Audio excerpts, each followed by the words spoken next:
Eh bien, bonjour à tous et bienvenue à vous sur la plateforme Act Match. Mon nom est Marine Giraud, je suis la gérante de cette plateforme qui est dédiée à l'organisation de webinars sur les sujets d'innovation et de développement économique. Donc aujourd'hui, on a le plaisir de reconduire une session de webinar organisée par la filière Carnotto. Et aujourd'hui, il s'agit d'aborder le confort acoustique des véhicules, caractérisation des sources vibratoires. Donc, pour en débattre, deux intervenants vont nous rejoindre dans cette interface.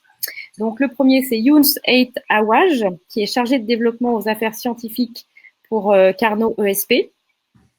Et le deuxième, c'est Serge Puvillan, qui est responsable du pôle expérimentation et essai au CEVAA. Donc, nos deux intervenants sont là. Avant de leur donner la parole, je vais simplement vous donner quelques informations sur l'interface pour que vous puissiez vous y retrouver et interagir avec nous le plus efficacement possible. Donc, notamment, vous avez en haut à droite une série de boutons qui vont vous permettre de configurer la présentation PDF comme vous le souhaitez, c'est-à-dire l'agrandir ou la réduire en fonction de votre propre confort et ça ne va impacter que votre interface. Donc, n'hésitez pas à utiliser ce bouton-là. Et puis, vous avez sur la gauche un outil qui va vous permettre d'interagir dans un chat. Et donc, n'hésitez pas à nous poser vos questions dès le démarrage. On va certainement plutôt les traiter en fin d'intervention, mais c'est intéressant de les avoir au fil de l'eau pour pouvoir aussi préparer les questions-réponses. Je voulais simplement vous donner donc le programme. C'est Younes qui va démarrer avec une présentation de Carnotto. Et ensuite, Serge interviendra sur le sujet technique du jour, sachant qu'on pense être dans un créneau de 45 minutes, plus questions-réponses. Je voulais souligner le fait que c'est Marianne Nguyen de Carnotto qui organise cette série de webinars.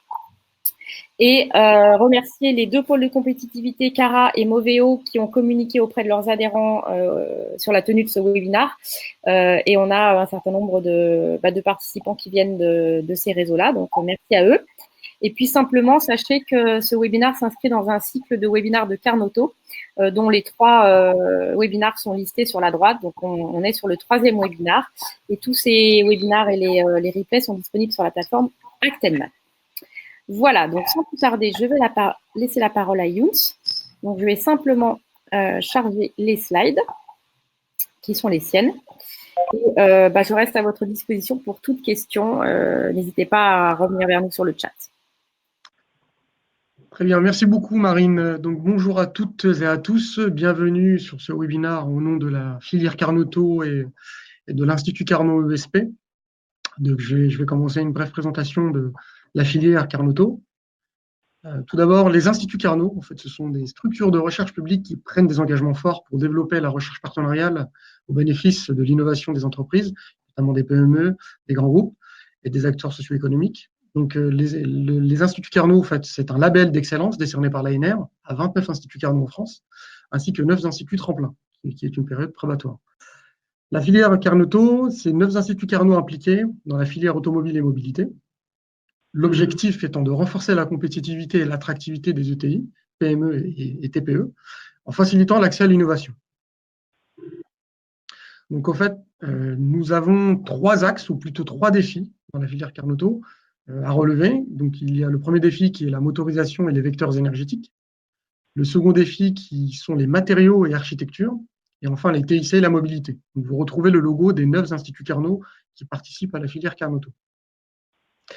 Donc ici, vous retrouvez un certain nombre, une des caractéristiques de Carnotto est de mettre à disposition un certain nombre d'experts, qui est un réseau très important d'experts, lié à un ensemble de thématiques sur lesquelles nous pouvons vous aider à accompagner vos projets. Donc vous retrouvez la vibroacoustique, qui est en lien avec le webinaire d'aujourd'hui, mais également le moteur thermique, la pile à combustible, l'électrification, les matériaux innovants, les machines tournantes, les capteurs intelligents, les véhicules autonomes et enfin les protocoles de communication. Ici, vous retrouvez au fait le maillage de l'ensemble des instituts Carnotto, qui, comme vous le voyez, a un fort ancrage régional. Donc, vous retrouvez des instituts tels que l'ESP, pour ne citer que celui-ci, qui est Institut Énergie Système de Propulsion. Donc, on est principalement un Carnot normand, donc basé à Rouen et des laboratoires également à Caen. mais également en région parisienne, dans l'Est de la France, dans le Sud-Est et dans le Sud-Ouest. Donc ici, vous retrouvez une offre adaptée donc aux TPE, PME et TI pour booster votre activité et renforcer la compétitivité. Nos atouts pour vous accompagner de l'idée au transfert industriel. Comme je vous l'ai dit, c'est un réseau d'experts donc issu de grands organismes de recherche publique en France et reconnu des acteurs de la filière automobile et mobilité. Une gamme de compétences scientifiques et de moyens disponibles, puisque ça représente plus de 50 plateformes technologiques qui sont complémentaires. Un large portefeuille de technologies matures et avancées, une vision des tendances, des évolutions marché et des ruptures technologiques à venir, une capacité à vous accompagner de l'idée au produit, et enfin un label scientifique reconnu Institut Carnot et reconnu par les financeurs. Je vais vous dire quelques mots sur l'Institut Carnot ESP, Énergie et Systèmes de propulsion. Donc, c'est une structure à finalité industrielle labellisée Carnot depuis 2006. Un assemblage unique sur ces thématiques Carnot ESP intègre des laboratoires académiques et des centres de recherche technologique reconnus internationalement. Donc, l'Institut Carnot ESP intervient aux appuis des filières transport terrestre, aéronautique et spatiale et énergie. Avec en 2017 plus de 13 millions de recettes partenariales avec les entreprises et un budget consolidé de plus de 42 millions. Et enfin, toujours sur la partie ESP, donc, il propose une offre de partenariat pour une réponse technico-économique la plus pertinente possible au regard des objectifs des entreprises partenaires, notamment l'accès à ces plateformes technologiques parmi lesquelles vous retrouvez la plateforme fiabilité, des systèmes qui offrent à l'aide d'importants moyens technologiques, vibromètre laser, pot vibrant, simulation, jusqu'à la possibilité de reproduire des conditions vie-série pour contrôler et évaluer les solutions embarquées afin d'améliorer la prestation et le confort acoustique vibratoire des systèmes transport, industrie, sport et habitat. Donc pour l'Institut Carnot ESP, vous retrouvez un certain nombre de plateformes telles que la motorisation combustion interne, la mécanique et structure des matériaux, fiabilité des systèmes, comme je vous l'ai dit, simulation et diagnostic, qualité de l'air, véhicules MCI hybrides électriques, compatibilité électromagnétique et enfin navigation autonome. Et enfin, vous retrouvez les coordonnées des personnes de l'Institut Carnot ESP, donc Nelson de Oliveira, délégué, directeur délégué, moi-même, Youn Saïtawa, chargé de développement, et enfin Serge Vigilant qui va vous présenter la partie technique de ce webinaire. Voilà, je passe la main à Serge. Aujourd'hui, une méthodologie qui permet de prendre en compte les sources vibratoires secondaires est plutôt adaptée pour l'industrie automobile, mais vous allez voir qu'on a fait également des applications dans d'autres secteurs de l'industrie. Alors, donc, je suis Serge Puvillan, je suis responsable du pôle expérimentation essai au sein du CEVA. Donc, en fait, on va réaliser un certain nombre de prestations pour le domaine de l'industrie, industrie automobile, mais pas que. On travaille également avec l'aéronautique, l'aérospatiale, le ferroviaire, le militaire et le sport et loisirs. Et donc, on peut répondre sur des prestations de type qu'on appelle type cahier des charges, c'est-à-dire en fait, vous avez une mesure très précise à réaliser. Vous nous envoyez un cahier des charges sur les différentes caractéristiques de l'essai que vous souhaitez et on le réalise. Mais on peut également intervenir sur des problématiques, des problématiques que vous allez avoir sur vos produits où vous n'avez pas forcément de solution et où on est capable de vous accompagner pour résoudre les problèmes. On intervient également sur des propositions de méthodologie qui peuvent s'inscrire sur des projets industriels. Et donc, c'est dans ce cadre-là que je vous présente une méthodologie que l'on a pensée au sein du CEVA et que l'on a développée avec l'Institut Carnot ESP. Donc, voilà le programme. Donc, d'abord, on va commencer par les prérequis parce que c'est important pour tout ce qui est propagation solidienne et pour comprendre la méthodologie d'avoir ces prérequis-là. Donc, je vais passer assez rapidement sur ce qu'il faut comprendre sur ces différents phénomènes. Ensuite, un contexte essentiellement automobile. Ensuite, je vais vous parler d'un programme collaboratif qui s'appelle PESA, donc qui a été mené par un certain nombre d'industriels et de centres techniques comme le nôtre. Et donc, on va balayer 3 points qui sont très importants et qui sont des briques technologiques de la méthodologie, qui sont donc le torseur équivalent. Ensuite, je vais vous parler des mesures d'effort sur banc bloqué. Et après, donc une norme qui permet de corriger les efforts. Donc, et c'est à partir de cette norme-là qu'on a pu développer la méthodologie. Donc, je vais vous présenter la méthodologie, une validation sur un cas numérique, et puis enfin une application dans le domaine aéronautique sur sur un siège, donc sur un siège business class qui a un certain nombre de cinématiques et qui embarque donc des moteurs électriques. Donc contexte prérequis. Donc déjà, ce qu'il faut savoir, ce qui est très important, c'est que le bruit qui va être généré par une source et qu'on va entendre au niveau du conducteur ou des passagers, il dépend d'un certain nombre de grandeurs et qui ne sont pas indépendantes entre elles. Donc d'abord, on a la force, on a l'effort qui va être généré par la source, et donc en fonction de la fréquence. Donc là, ça va dépendre du moteur, le moteur, quelle puissance il a, quel couple il a, et quelles sont les différentes harmoniques qu'il va générer et qui vont être transmises au niveau des pattes de fixation. Ensuite, on va avoir la raideur des pattes de fixation, qui est très importante. On va avoir la raideur des niveaux de points d'attache sur la structure, donc côté véhicule. Et enfin, on va avoir le transfert vibroacoustique du point d'attache de la source vers le point d'écoute. Et tous ces éléments-là sont couplés, peuvent potentiellement être couplés et dépendent de la fréquence. Donc, ce que je vous ai dit tout à l'heure, c'est que la méthodologie, elle est basée sur un certain nombre de briques technologiques qui ont été développées au sein du projet collaboratif TESA et qui donc a été menée par un certain nombre de sociétés. Donc, je vais les citer: Vibratech, Pierre qui développe des pompes, donc le CEVA bien sûr, le CETIM, Renault Trucks, Renault, PSA, Sonorc, Valeo. On a le LOM également, Central Lyon et l'INSA de Lyon. Donc, pourquoi c'est un sujet d'actualité? Auparavant, on avait donc un moteur thermique qui en général générait un chargement acoustique assez élevé en basse et moyenne fréquence, et qui avait l'avantage de masquer un petit peu tout ce qui se passait au niveau du véhicule. Donc il y a eu pas mal d'avancées techniques dans le domaine de l'acoustique, vous en avez tous rendu compte, avec le niveau acoustique dans les véhicules qui s'est abaissé ces 20 dernières années. Donc aujourd'hui, on arrive à un optimum où sur un véhicule moyenne gamme, on arrive à avoir un niveau de bruit qui est assez bas. Donc ce phénomène de masquage, forcément, va disparaître. D'autre part, on a également une électrification des véhicules, avec d'une part des véhicules hybrides qui vont fonctionner avec des phases électriques, où là, le chargement du moteur est complètement différent du chargement du moteur thermique. On va plutôt avoir du bruit en moyenne haute fréquence, et donc les basses fréquences sont beaucoup moins présentes, et donc on va avoir l'émergence de toutes ces sources secondaires que l'on n'avait pas auparavant. Donc on a moins de masquage, et donc on a une émergence de ces sources solidiennes. Donc là, je vais vous donner un exemple de toutes les sources que l'on peut avoir dans un véhicule. Donc en gros, on évalue à peu près à 120 kg la masse des équipements actifs dans un véhicule. Donc c'est assez considérable. On peut avoir par exemple un bloc ABS, on peut avoir un GMV, un moteur électrique, un alternateur, ventilateur, un système d'essuyage, et il y en a plein d'autres. On a récemment sur les véhicules diesel des réservoirs d'urée avec des pompes à urée qui peuvent aussi générer du bruit, qui génèrent du bruit en plus sur des phases où le moteur ne tourne pas. Donc on a également le frein électrique de parking qui va donc se mettre en route quand le véhicule est arrêté. Donc ça, c'est des sources que l'on entend beaucoup dans le véhicule. Et d'autre part, on a également l'allègement des véhicules qui fait que on va rogner sur les épaisseurs d'acier, on va perdre en rigidité sur les zones de fixation. Et donc là, si on perd en rigidité sur les zones de fixation, forcément, on a plus de couplage avec la source et donc une participation qui est plus importante des sources vibratoires secondaires.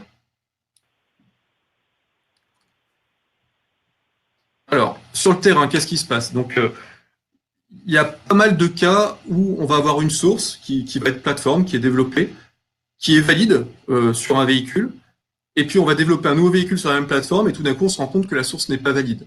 Donc ça, pourquoi? Parce que les zones d'attache ont changé, la raideur d'accueil a changé, et donc on peut avoir une source qui va être bonne sur un véhicule et qui va être mauvaise sur une autre. Donc ça, c'est un premier point.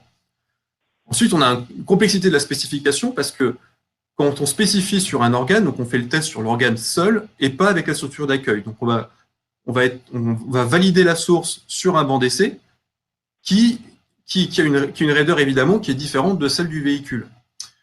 Et donc, tant qu'on n'aura pas les informations sur la structure d'accueil, on ne pourra pas prendre en compte ces couplages. Et donc, les fournisseurs, quand ils développent au moment de la conception numérique ces sources vibratoires, n'ont pas l'information de la raideur d'accueil, et donc dimensionnent ça par rapport à un banc qui est idéal et qui est infiniment raide. Donc maintenant, je vais passer aux différents cas d'études projet TESA qui ont servi à la méthodologie. Donc premièrement, c'est le torseur équivalent. Donc le torseur équivalent, c'est une méthodologie qui a été développée par Vibratech et en partenariat avec PSA.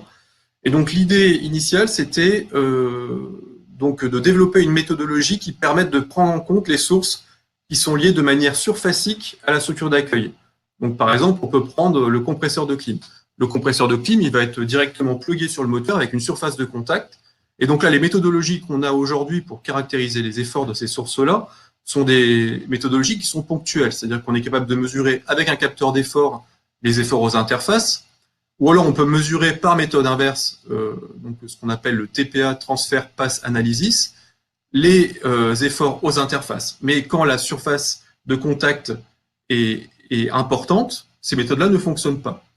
Donc l'idée, c'était de se dire, bon, on n'a pas de point, on n'a pas une liaison qui est ponctuelle, donc on va projeter un torseur d'effort au centre de gravité de la source, mais le point de projection peut être choisi.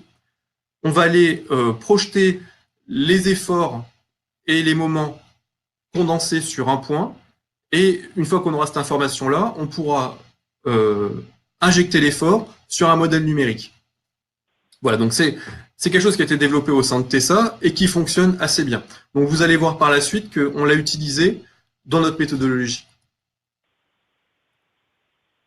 Attendez. J'ai loupé un slide. Oui, voilà. Attendez, excusez-moi. Voilà. Donc maintenant, je passe sur les mesures d'effort. Alors, comment on mesure les efforts sur une source? Donc là, par exemple, vous avez une image, donc vous avez la source qui est ici. Ici, vous voyez apparaître, alors je ne sais pas si vous voyez ma souris, donc ici, vous voyez apparaître la patte, donc la patte de fixation de la source. Ici, vous avez le plot de découplage. En dessous, vous avez une interface et le capteur d'effort. Donc là, ce qu'il faut voir, c'est qu'on a besoin d'avoir une interface assez volumineuse parce que on applique un couple très important sur le capteur d'effort pour avoir une bonne sensibilité dans le sens horizontal du capteur. Et la source, par contre, a besoin d'un couple beaucoup moins important parce qu'évidemment, on vient prendre en sandwich le plot de découplage. Donc, on est obligé d'utiliser ce genre d'interface pour mesurer les efforts d'une source. Donc là, vous avez une coupe du montage. Donc, on peut également mesurer les efforts directement sur véhicule. Si jamais on a le volume suffisant pour intercaler le capteur, on est capable aussi de mesurer la source en fonctionnement. Donc, on a réalisé des essais croisés entre différents laboratoires. Donc, les laboratoires, c'est Vibratech, le CETIM, Valeo et l'INSA de Lyon. Donc, on a partagé la même source vibratoire, la même méthodologie, et on a comparé nos résultats. Donc, premièrement, on a fait nos premiers essais croisés avec la configuration véhicule, c'est-à-dire avec des conduites qui sont quand même assez raides, vous les voyez, ça c'est des conduites noires en élastomère qui ont une raideur qui est assez importante, et les plots de découplage. Donc là, dans cette configuration-là, on a eu des essais croisés qui étaient assez mauvais, parce qu'en fait, on avait un court-circuit de l'effort via les conduites, et une charge statique qui était importante au niveau des plots de découplage, ce qui fait qu'on avait un essai qui n'était pas répétable. Donc dans l'état, on n'était pas capable de mesurer ce type de source de manière fiable entre laboratoires. Donc on a fait un deuxième step d'essai croisé, où là on a supprimé les plots de découplage, on a mesuré directement la pompe branchée directement sur la structure, et on a modifié les conduites, on a utilisé des conduites qui étaient beaucoup plus souples. Et donc là vous avez les résultats du deuxième step, où donc vous voyez les écarts types qu'il y a entre les différents laboratoires. Donc vous avez 4 histogrammes. Le premier, c'est on touche pas à la source, on touche pas au montage, on fait une mesure, suivie d'une seconde, suivie d'une troisième, et là vous avez l'écart type dans un même laboratoire sans démontage. Ensuite, l'histogramme d'après, on a juste démonté la pompe et on l'a remontée. Le troisième, on a démonté intégralement tout le montage, c'est-à-dire tout ce que vous voyez là, les conduites, le réservoir, etc., et on a tout remonté. Et enfin, en dernier, vous avez les écarts types entre laboratoires. Donc, ce qu'on peut voir, c'est qu'au niveau des harmoniques, donc là, vous avez les principales harmoniques générées par la source, et on regarde l'écart type qu'il y a sur le niveau des harmoniques. Et on voit que sur les harmoniques, on peut avoir des écarts types qui sont quand même assez importants. Ensuite, on a fait un deuxième comparatif qui est le niveau RMS, moyenné suivant les 9 DDL. Donc 9 DDL, pourquoi? Parce qu'on a 3 capteurs qui mesurent suivant 3 directions. Donc, ça fait 3 fois 3, ça fait 9. Donc on a moyenné ces 9 valeurs et on a fait des plages de fréquences qui correspondent à peu près à différentes harmoniques. Là, on voit que dans ce cas-là, on a quand même des résultats qui sont beaucoup plus répétables. On est aux alentours de 10%, ce qui est bien plus acceptable. Et surtout sur la bande de fréquence qui est importante, donc de 20-500 Hz. Après, on voit que quand on monte à 1000 Hz, on est un peu plus important. Et quand on monte à 2000 Hz, on a encore un gap, on est encore un peu plus important. Mais là, quand on arrive à 2000 Hz, on a des problèmes de raideur et on verra ça plus tard. Voilà. Donc, ce qu'il faut préciser, c'est que tous les participants de ces essais croisés avaient des compétences au meilleur niveau, avec un matériel au meilleur niveau. Donc, ce que je vous ai dit, c'est pour améliorer les dispersions, on a supprimé le test avec les plots de découplage et avec la conduite souple. Et donc, malgré ces précautions, on voit quand même qu'on a une variation qui est assez importante sur les harmoniques. Donc, là, on a alerté les constructeurs. Donc, PSA et Renault faisaient partie de TESA. Et donc, on leur a dit, attention, les cahiers des charges sous forme de gabarit par DDL, c'est-à-dire, on dit, en fonction de la fréquence, je veux que mon effort ne soit pas supérieur à un certain niveau. C'est très dangereux parce que, en fait, on ne regarde que ce qui émerge. Et qu'est-ce qui émerge? C'est les harmoniques. Et on a montré que les harmoniques ne sont pas très répétables au niveau de la mesure et sont assez dispersifs d'un laboratoire à l'autre. Excusez-moi. Donc, la préconisation, c'est plutôt d'utiliser un critère comme ce qu'on a fait, c'est-à-dire de moyenner les DDL, de moyenner des zones de fréquence, travailler en RMS, ce qui permet quand même d'améliorer la dispersion. Et donc, il y a également, donc ce qu'il faut voir, c'est que là, les participants étaient quand même habitués à ce type de mesure d'effort, et donc il faut bien avoir en tête que ces mesures-là nécessitent quand même un savoir-faire, et il y a une nécessité de formation, une montée en compétences, si jamais on va déployer cette méthode d'essai dans les différents laboratoires des fournisseurs. Alors maintenant, je vais vous parler d'une norme. Alors cette norme, elle a été développée au sein d'IACV, qui était également un projet collaboratif, et qui ensuite continue d'être développée lors du projet TESA. Donc c'est la norme 19701. Donc cette norme, elle permet de corriger les efforts qu'on va mesurer sur un banc d'essai. Donc vous avez compris que pour mesurer des efforts, on appelle ça des mesures d'efforts bloquées. Et on dit bloqué pourquoi? Parce que l'interface doit être infiniment rigide par rapport aux composants que l'on teste. Le problème, c'est que quand on travaille sur un moteur électrique, on a besoin de monter haut en fréquence. En particulier sur les moteurs électriques de propulsion, sur les nouveaux véhicules électriques, certains constructeurs ont montré que la partie solidienne pouvait monter jusqu'à 2 kg, 2,5 kg, 3 kHz, ce qui est très important. Et il est absolument impossible d'avoir un banc d'essai moteur capable de monter jusqu'à 3 kHz, c'est-à-dire qu'il ne présente pas de mode en dessous de 3 kHz. Il faudrait vraiment un banc extrêmement rigide, et je pense que c'est même pas possible. Donc il y a cette norme qui existe et qui permet de corriger les efforts qu'on mesure. Alors comment ça fonctionne? Donc on a l'effort qui est mesuré sur le banc d'essai, donc c'est le terme FBE-MES, donc pour banc d'essai mesuré. Ensuite, vous avez les matrices d'inertance du banc d'essai, YBE. Vous avez les matrices d'inertance composant actif, YCA. Et vous avez l'inertance du véhicule, YV, véhicule. Et donc, on fait ce calcul matriciel en multipliant par l'effort mesuré sur le banc d'essai, et on obtient l'effort qu'on aura sur le véhicule. Alors ça a un double intérêt, cette norme-là. C'est que d'une part, on prend en compte la souplesse du banc, et d'autre part, on prend en compte le couplage entre le véhicule et le composant actif. Donc là, déjà, grâce à cette formule-là, on est capable de prédire l'effort en prenant en compte le couplage. Donc c'est déjà un premier step par rapport aux problématiques qu'on a vues en introduction.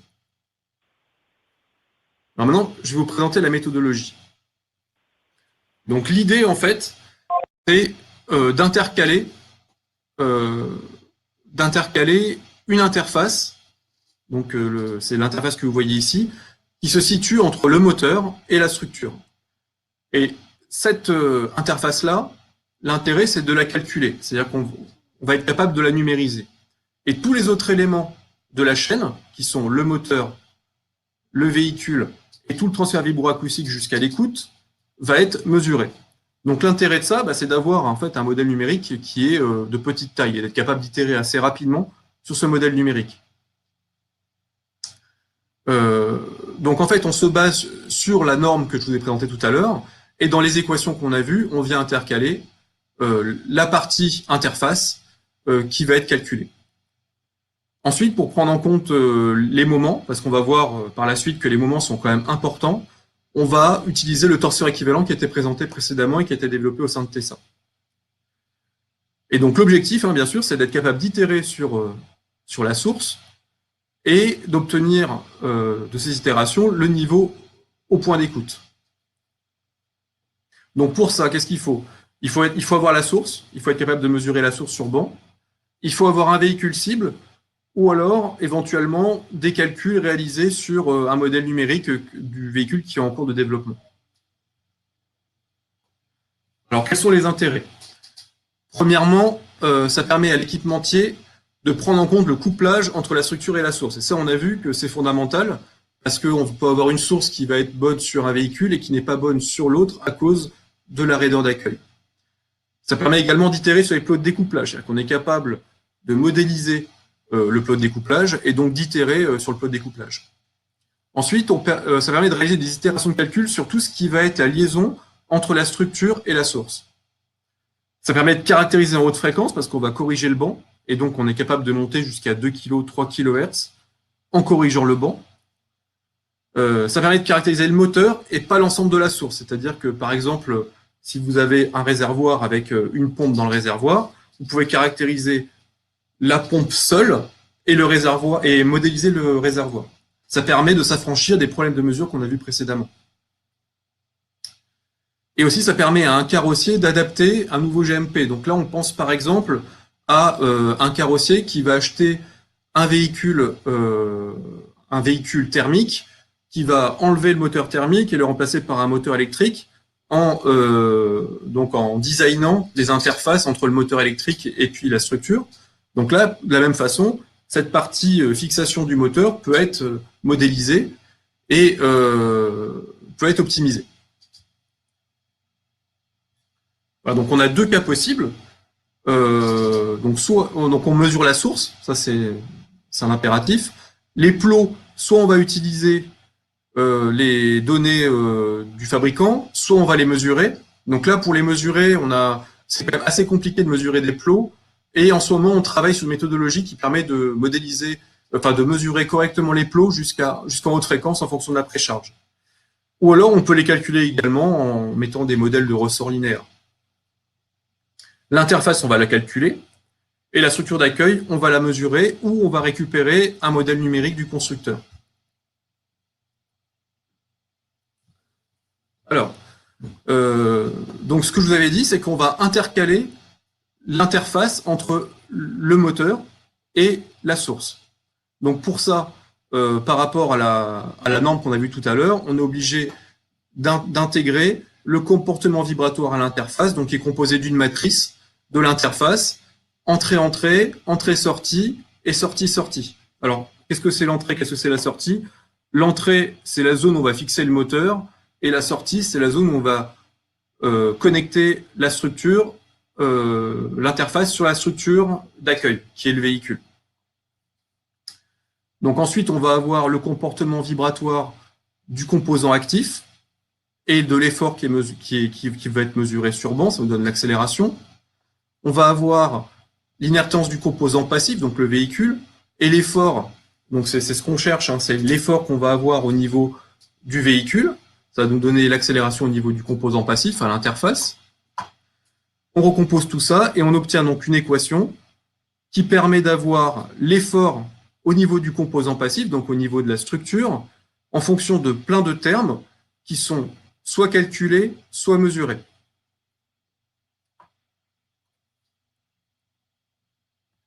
Ensuite, on prend en compte le banc d'essai et la soupe du banc d'essai.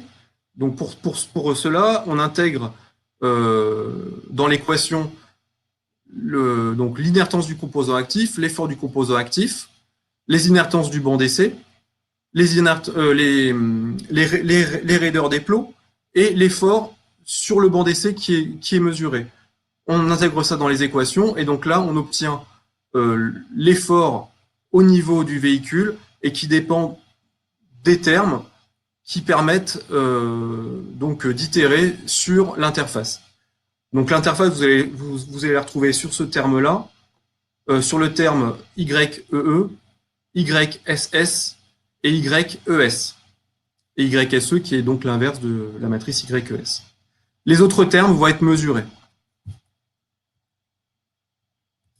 On a validé cette méthodologie-là sur un cas numérique. Donc, on a pris donc, ce ventilateur qui est connecté à une structure. Donc, vous avez le disque rouge qui correspond en fait à la structure d'accueil, la partie verte qui est donc l'interface entre la source et la structure, et vous avez en violet les plots de découplage. Donc, on a modélisé ça. On a modélisé le banc d'essai, supposant donc qu'on a un banc d'essai bloqué, et on a calculé donc les inertances qu'on pourrait mesurer avec des frappes marteau. Donc ici, vous avez la courbe, vous voyez que vous avez un mode assez haut en fréquence, c'est inévitable, forcément, vous avez un banc d'essai, il peut y avoir des modes. Donc on a bien pris un mode, et pour voir la correction qu'on va avoir grâce à la méthode. Ensuite, on a mesuré les efforts générés par la source sur le banc d'essai. Donc là, on a mis un vecteur effort au centre de la source, donc avec un niveau équivalent sur toute la gamme de fréquences, hein, pour pas compliquer. Et donc là, vous avez les courbes des efforts mesurées aux interfaces. Exactement la même chose qu'on aurait avec des capteurs d'effort. Ensuite, on a caractérisé la structure d'accueil. Donc on a calculé la matrice d'inertance, chose qu'on peut avoir avec des frappes marteau. Donc là, vous avez les inertances en X, en Y et en Z au niveau des points de fixation. Ensuite, on a calculé la raideur du plot de découplage. Donc ça peut être soit mesuré, soit c'est des données fournisseurs. Donc là, vous avez les différentes courbes de raideur des plots de découplage. Ensuite, on a calculé les inertances de l'interface et on a recomposé. Donc là, cette fois-ci, on compare le calcul direct, c'est-à-dire on calcule directement l'effort injecté dans la structure à partir de l'effort qui est généré par la source. Et ensuite, on a la recomposition. Donc on peut voir qu'il y a quelques écarts en fait, qui sont liés au fait qu'on ne prend pas en compte les moments au niveau des interfaces. On a également fait ce calcul-là en prenant en compte les moments, et en prenant en compte les moments, on a exactement la même valeur, c'est-à-dire qu'on ne fait pas d'approximation, ce sont des calculs analytiques qui n'intègrent pas de perturbation au niveau du résultat. Donc voilà, donc on a développé une méthodologie, on l'a validée sur un calcul numérique. Ça permet, donc vous l'avez bien compris, de modéliser la partie interface qui se situe entre la structure de l'accueil, le véhicule, et la source, le moteur. Donc c'est une étude pour le moment qui est complètement menée sur un modèle numérique. Donc on va vous montrer après, parce qu'on l'a appliqué sur le cas du siège. Ça permet d'itérer sur les designs. La prise en compte des moments est important, et en particulier lorsqu'on a des liaisons qui sont non découplées, qu'on a une liaison rigide, les moments sont très importants, et donc dans ces cas-là, il faut les prendre en compte. Et donc à ce stade-là, les perspectives, c'est donc de faire un test sur un cas réel et d'appliquer les moments. Donc c'est ce que je vais vous montrer maintenant. Donc on a appliqué ça à un siège motorisé. Donc là, vous avez donc l'actionneur à gauche. Donc j'ai été obligé de le cacher parce que c'est une pièce qui est confidentielle. Vous avez le moteur sur la droite qu'on est en train de mesurer, et donc c'est une application sur un siège business class. Donc c'est les moteurs qui servent à activer la cinématique des sièges.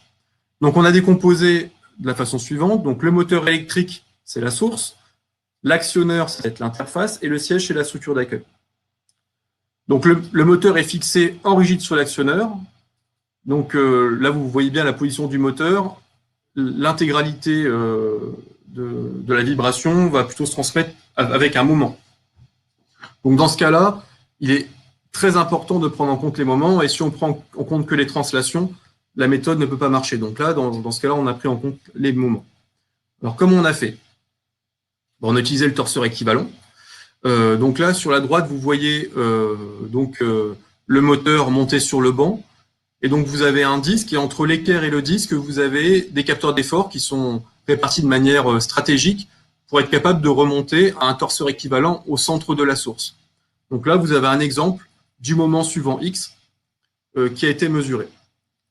Ensuite, on a caractérisé le banc. Donc là, pour vous donner un exemple, vous avez la matrice en prenant en compte les moments et les accélérations angulaires de la correction du banc. Donc vous voyez que vous avez les efforts Fx, Fy, Fz, ensuite les moments Mx, My, Mz.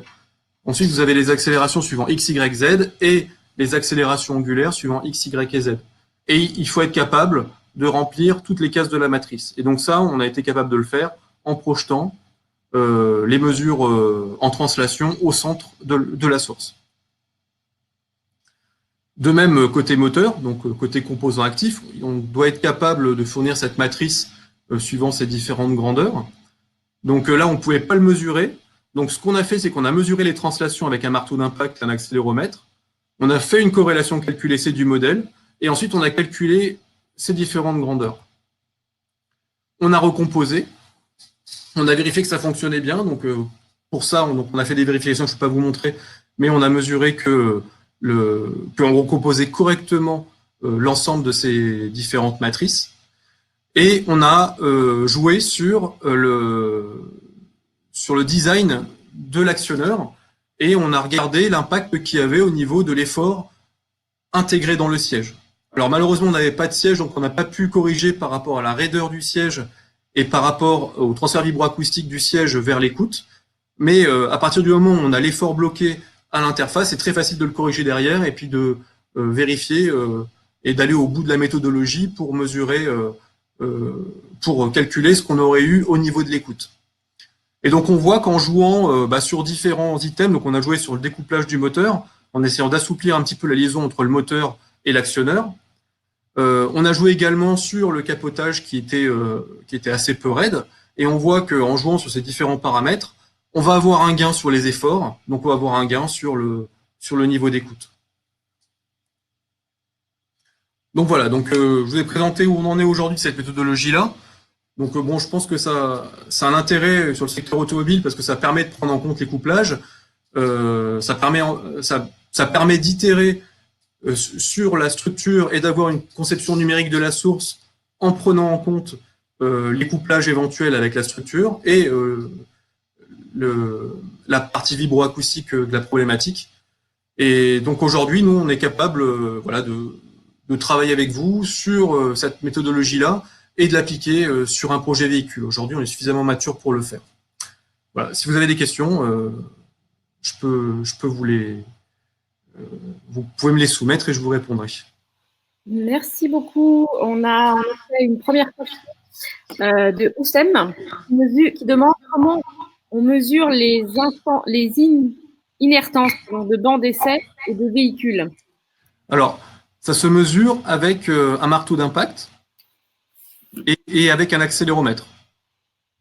Et donc, pour remonter au moment, donc ça c'est un peu notre savoir-faire, c'est-à-dire qu'on met une interface et on projette au centre de l'interface et on est capable de remonter à l'inertance en suivant les translations, mais également suivant les rotations. Merci de votre réponse. Vous avez parlé tout à l'heure de formation des constructeurs pour appliquer la méthodologie. Est-ce que vous avez une idée du temps de formation ou des prérequis nécessaires pour pouvoir adapter cette méthodologie? Ah oui, alors là, je parlais des mesures d'efforts bloqués.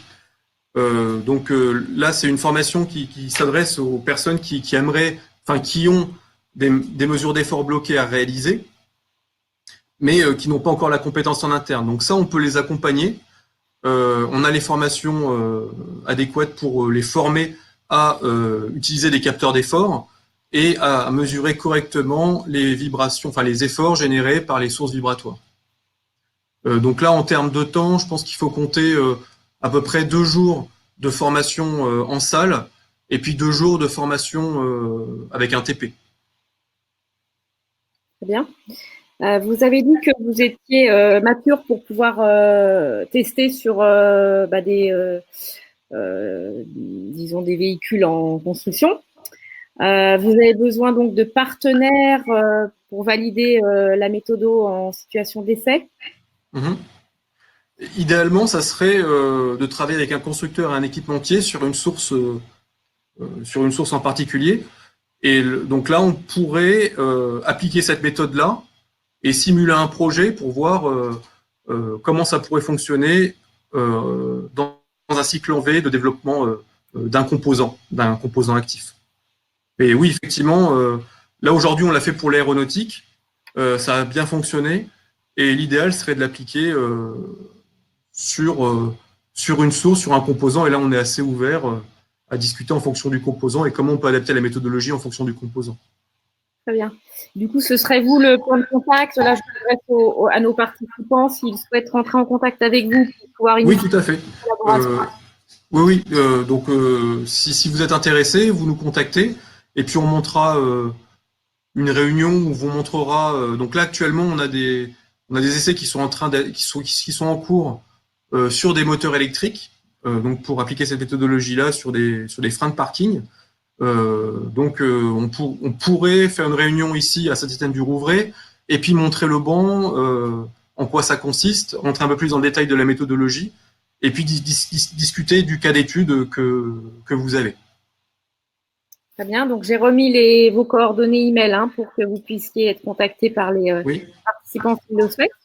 J'invite nos participants à poser des questions dans le chat s'ils en ont.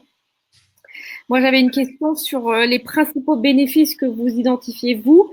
Est-ce qu'il s'agit d'accélérer le temps de développement, plutôt de réduire les bruits au final dans le véhicule? Quel est réduire les coûts?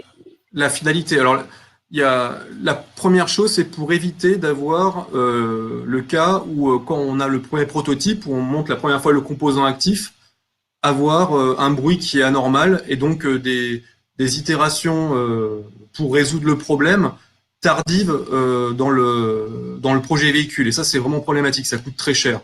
Donc déjà, la première chose, c'est que ça permet d'éviter ça. On va éviter, on va essayer de prendre en amont ces problématiques de couplage et de les régler avant d'arriver au premier prototype réel. Donc là, ça veut dire qu'on va être capable de faire ça lors de la conception numérique. La deuxième chose, c'est que vu qu'on prend en compte ces couplages, aujourd'hui, je pense qu'il y a un peu un surdimensionnement pour éviter ces problèmes-là, et on pourrait envisager du gain masse, c'est-à-dire être capable de concevoir au plus juste en prenant en compte ces couplages. Voilà, donc l'intérêt est double, c'est éviter les problèmes tardifs, et deuxièmement, être capable d'optimiser un peu plus et prendre en compte la partie vibroacoustique jusqu'au point d'écoute au moment de la conception des composants. Très bien, parfait. Donc, on a vu cette question dans le chat. La présentation va être disponible en PDF. On va la transmettre aux participants. Et puis, le webinaire également est enregistré, donc disponible en replay d'ici 24 heures, on va dire. On n'a pas d'autres questions dans le chat. Donc, je vous propose qu'on clôture le webinaire. S'il y a des questions, n'hésitez pas à les poser d'ores et déjà. Peut-être, Youn, vous pouvez revenir dans l'interface pour la fin du webinaire. Oui. Voilà, donc merci. Je ne sais pas si vous voulez dire quelques mots pour clôturer cette session. Juste indiquer à l'ensemble des participants que nous sommes là pour les accompagner sur leur projet de R&D, pour lever leur verrou de R&D. Et voilà, nous sommes à votre disposition. N'hésitez pas à nous contacter. Nous bénéficions du réseau Carnoto et du réseau Carnot, donc pour faire rayonner vos besoins et y répondre de manière la plus concrète possible. Parfait, merci beaucoup Younes. Bah, écoutez, merci à tous les participants d'être venus à ce webinaire. Vous allez voir les contacts, hein, donc vous allez pouvoir reprendre contact avec les intervenants. Et puis, écoutez, je me reste à vous souhaiter une excellente journée. Et donc un prochain webinaire Carnotto dont la date n'est pas encore fixée. Voilà, vous serez certainement informés de la tenue de ce prochain webinaire. Merci à tous et excellente journée. Merci.